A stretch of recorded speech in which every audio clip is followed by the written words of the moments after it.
Welcome to the Nurse Shark Academy Show, a Baxter Professional Services production. Welcome to the Nurse Shark Academy Show, where we're experts in nursing and experts in business. I'm Tina Baxter, your host. The Nurse Shark Academy Show highlights business owners and others in the healthcare field who promote entrepreneurship. We interview nurse leaders and encourage them to tell their story. Today's guest is Danika Frandsen, and today's episode, how one nurse with intention impacts the lives of mothers and babies. Come feel the sun at the Nurse Shark Academy 5-Day Nurse Entrepreneurship Challenge. Are you a nurse dreaming of something more? A career where you call the shots, follow your passion, and make a bigger impact? With our 5-Day Nurse Entrepreneurship Challenge, you can transform your skills into a thriving business.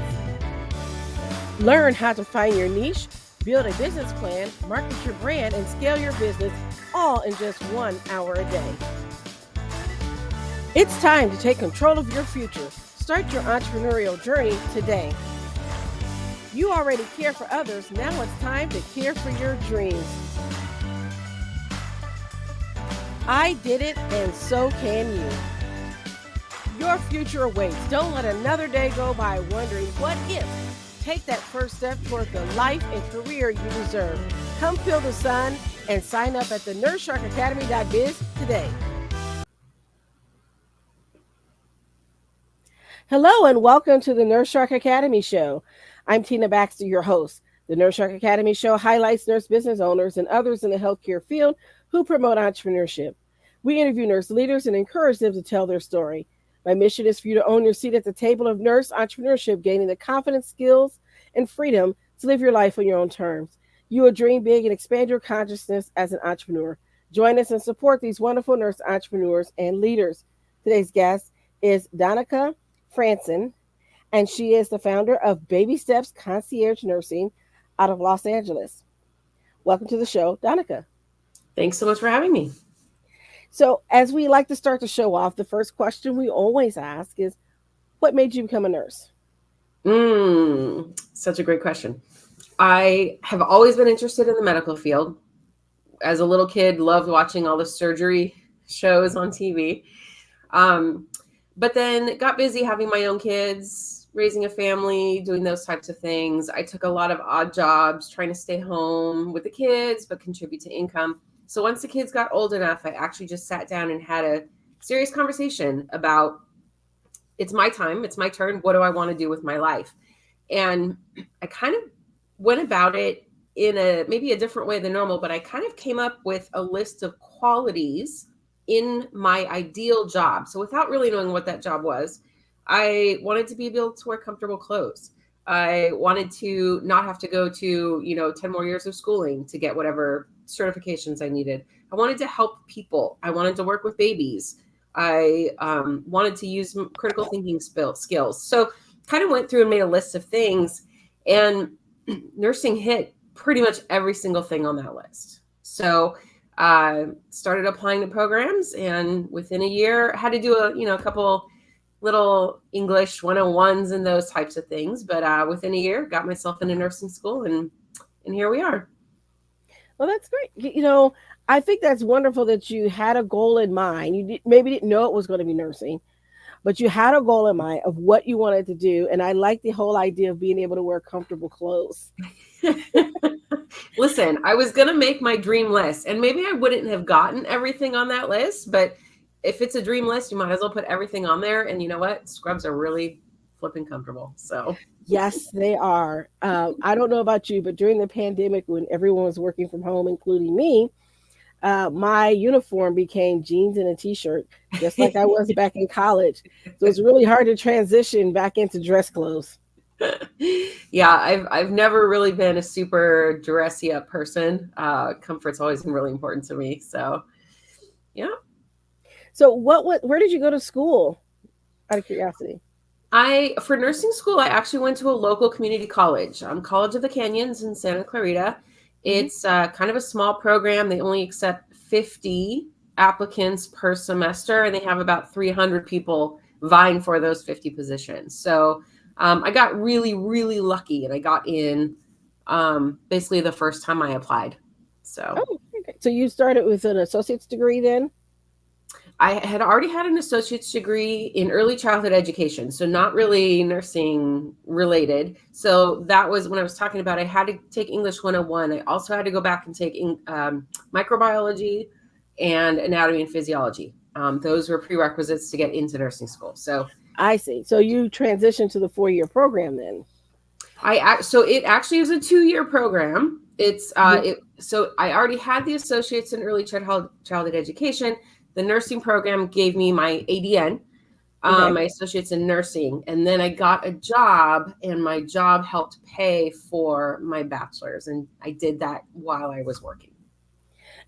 I go through all of that because I want our listeners to know that you can start in different places in life, right? Absolutely. So your background might be different from my background. I started out into the nursing program after already getting a bachelor's degree in biology. So it was Okay. very different for me Hmm. because I ended up with 2 bachelor's degrees.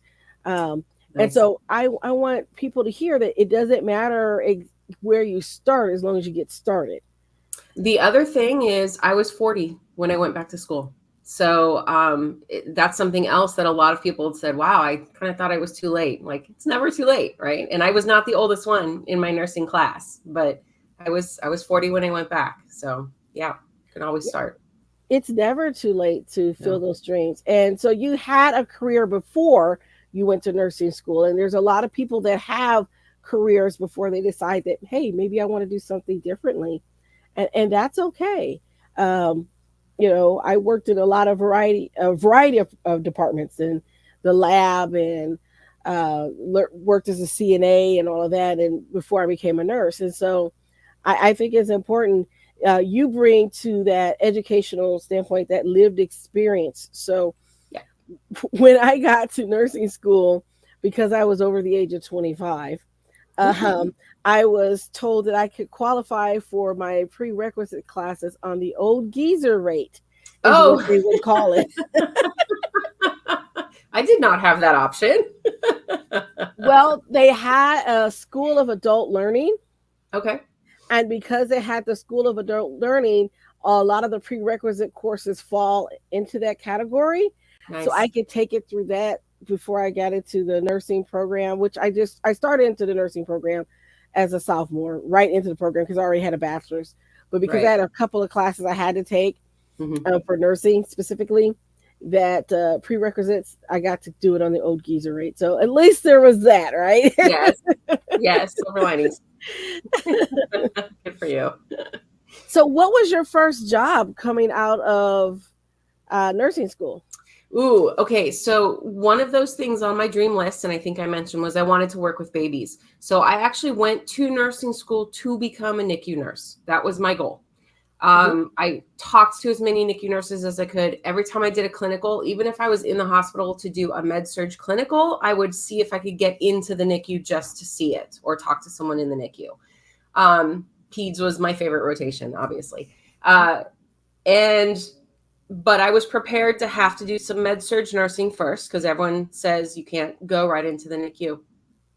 I found a hospital that hired new grads, and I was able to get into the NICU as my first job. Again, a crazy random sequence of events. I was kind of in the right place at the right time, and it was a wonderful experience. I had the most nurturing, supportive staff around me, and I just was so excited that I was able to kind of live the dream right away. So yeah, I did NICU. I ended up doing NICU for 4 years.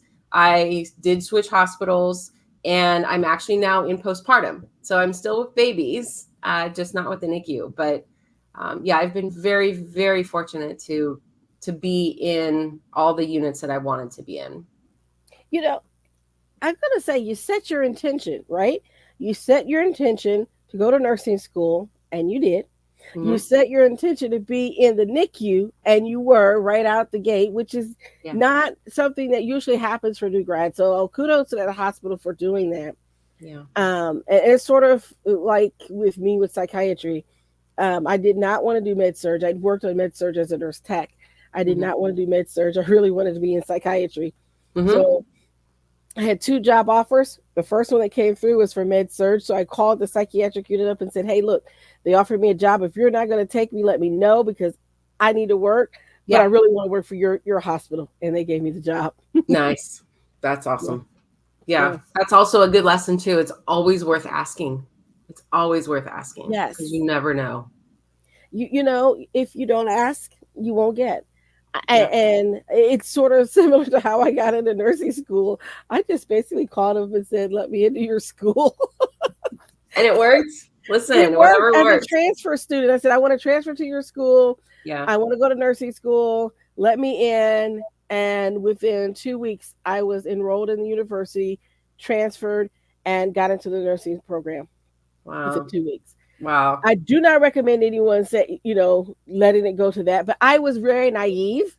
Mm, I didn't know that it was competitive and hard to get in and all of this kind of stuff. I just knew I wanted to go to nursing school and I called the university up and said, I want to transfer. This is what I'm doing. This is, I've got my degree in biology almost. I have 2 credits left, classes left to do for that mhm. degree. Let me into your school. And they did. They did. That's awesome. That's awesome. So it happens, but you set your intention, Hmm. and that's important. And so Yeah. right now you're working in postpartum. Tell me Hmm. about how you came up with Baby Steps Concierge Nursing. Where did that come from? That came from working postpartum. So nowadays, if you have a baby, you're only in the hospital for 24 or 48 hours, generally speaking. And the first half of that, uh, I can have a full conversation with one of my patients when I admit her, and she will have no recollection of that conversation the next day because she just went through who knows how many hours of labor. She hasn't eaten for 12 hours. She hasn't slept. She's got a new baby. She doesn't know what she's doing. So there's a lot of things that are happening. So 24 hours in and of itself is not enough time. And then they're really only kind of aware of what's going on for half of that. And so trying to teach a new parent everything they need to know about taking care of a baby in that short amount of time is darn near impossible. So what was happening is a lot of patients, I was discharging families, and in 1 week, 3 separate families said, can you please just come home with us? We don't want to do this by ourselves. We don't know what we're doing. Please, can you come home with us? And the first one, I was like, oh, haha, yeah, no, that'd be great. The second one, I was like, no, but that would be great. And by the third one, I was like, man, well, no, but let's see. And honestly, that's where the idea came from. And I started looking into what are the options out there for people. And there's not a whole lot. There are postpartum doulas, Mhm. which do a lot of work with the mom, and some of them also help with the babies. But there was no one out there that was nurses, postpartum nurses, NICU nurses that were offering these services. And so I thought, you know what? Let's do it. Let's do it. I'm all about education. I'm all about helping people. Let's see how many people we can help and give them an option of having some more support when they get home. So what's interesting is that you saw there was a need in the marketplace, moms and families having newborn babies. And I could just imagine how terrifying that would be especially if you have a child that's coming home from the NICU, Yes. right? Mm-hmm. And now they're Absolutely. like, well, good luck. Yes. Absolutely. Those parents, those poor parents are terrified. It's scary enough having your child in the NICU, but when they are in the NICU, they are being monitored 24/7, right? Hmm. Everything is being watched all the time. And then when we deem the neonatologist deems the baby ready, we pull all the monitors off and we say, all right, go home, no monitoring necessary. And the parents are like, what do you mean no monitoring necessary? They are terrified. So it definitely is with the NICU parents, but even the ones that are just in postpartum, sometimes labor doesn't go the way it was expected. And mom wanted to have a vaginal delivery and she had a C-section, and now she can't move around very well, or maybe she had some bleeding issues or some other things are happening. She still has to go home and take care of this baby when she still is flustered and upset and maybe even traumatized by what just happened. So there's so many reasons that it's hard when you go home to just jump into that parenting role. So not everyone has family around. Not everyone has grandma that can come stay with them for, a couple of weeks. And so, yeah, there's just, we want to be there. We want to be a resource available to anybody that has a baby that just, for whatever reason, wants a little extra support and guidance. So, what type of services do you provide to these families? So we do offer some services that we recommend pre-birth. That would be newborn education classes.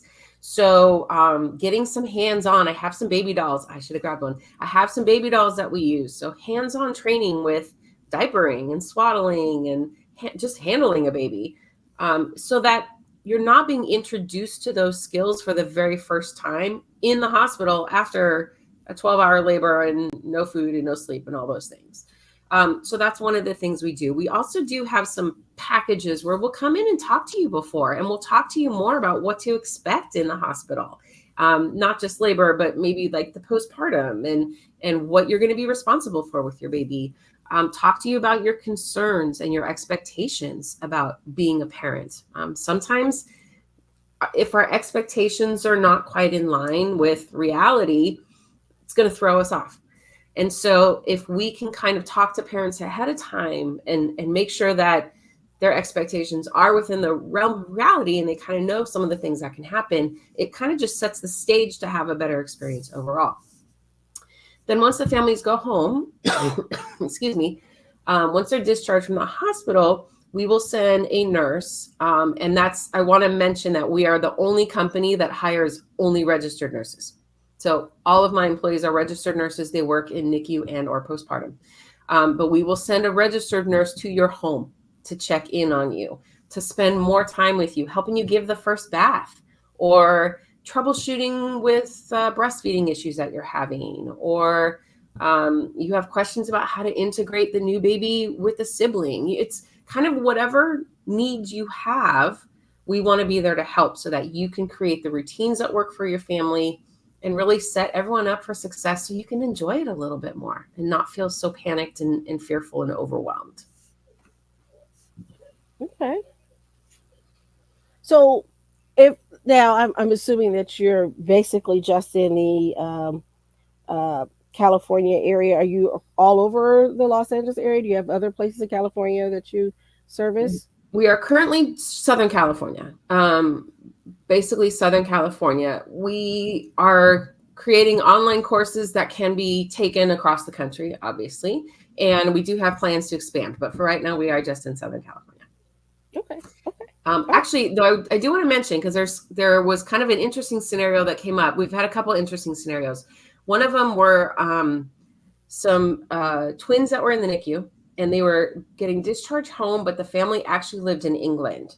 And so they had to take the babies on the plane. One of them was still on oxygen, and the airline required the family bring a nurse with them to be in charge of the baby that was on oxygen during the flight. Okay. So that, yeah, a very unique situation, not something that happens very frequently at all.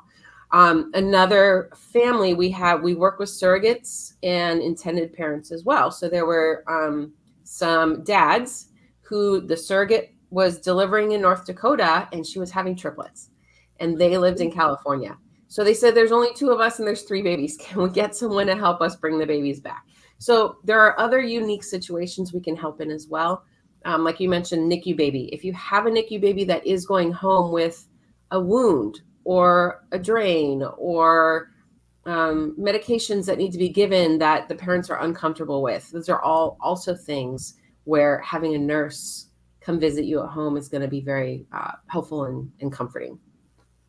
Well, that's wonderful. And it sounds like this business that you built is sort of unique, because this is the first I've heard of things. I mean, I've heard of nurses coming to visit in the home, but oftentimes they're through like home health agencies, or maybe the hospital send out a nurse to do a well baby check or something like that. But this is a little bit more involved. Yes. And that's the whole idea. And those well baby checks, unfortunately, are not available to everybody. Not all hospitals offer that. Not all areas in California offer that. Not all insurance companies will cover that. So this is available to everybody, no matter where you live. I mean, it is a paid service, but it's not dependent on which hospital you delivered at or any of those types of things. And we really are going to come in and be at your beck and call while we are at your house. We're not going to do your dishes. I'm sorry. But if you really are like, I really need a shower, I will hold your child for a half hour while you go take a shower, But the idea is to really help the parents settle in whatever that looks like for them. If they are having trouble with feeding, let's address that. And it's not, let me feed the baby for you. It's let me show you what to look for, how to troubleshoot yourself, how to fix things in the future, how to tell if it's going well or not going well. So it's really a lot of education and very specific to each family. Well, that's great. And so you mentioned that it's a paid service, so I'm assuming that it's because it says concierge right in there. Yes. So is it like a membership that they can get into, or do they have like we pay for don't so many visits? Yeah, that's a great question. And the concierge medicine in general is still kind of a fairly new concept. So we don't have a membership. But we do kind of have what I was saying, like that package.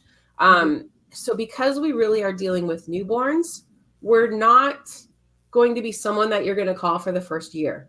We're going to be someone you'll call for maybe the first month. A lot of stuff after that, your pediatrician can help you with and that kind of stuff. So if you wanted we have package, you can either pay hourly and say, I just need someone to come help me troubleshoot this one thing. And we can just send a nurse out for that. We did do that once with a feeding issue with a baby. And it actually was 3 weeks in, the baby was 3 weeks old. And the parents called me and said, he was eating fine and now he's not, what's happening? And we were able to troubleshoot that in an hour or two. Or it can be a package, and the package can include, like I was talking about, a lot of those pre-birth things, and then as well as the post-birth visits. And we can customize packages to whatever people need. But the concierge part, my intention in the use of that word was really more of the we will come to you and help you in your home with your unique situation. It's wonderful. So if someone were to want to get in touch with you, how would they do that if they wanted to utilize your services? The best way is actually through our website. Excuse me. It's babystepsnursing.com. There is an inquire tab, and you can just fill out name, phone number, email, whatever information you want to put on there. Put a little note in what you're looking for or what question you have. And it doesn't have to be just a quote for services. If you are having an issue with your baby and you want to just pick our brains, feel free. But yeah, the inquire tab on our website, it kind of tends to be probably the best place to do that. Okay, great. And just so they'll have it again, say the website again. babystepsnursing.com. And that is steps plural. Okay, great. Yeah.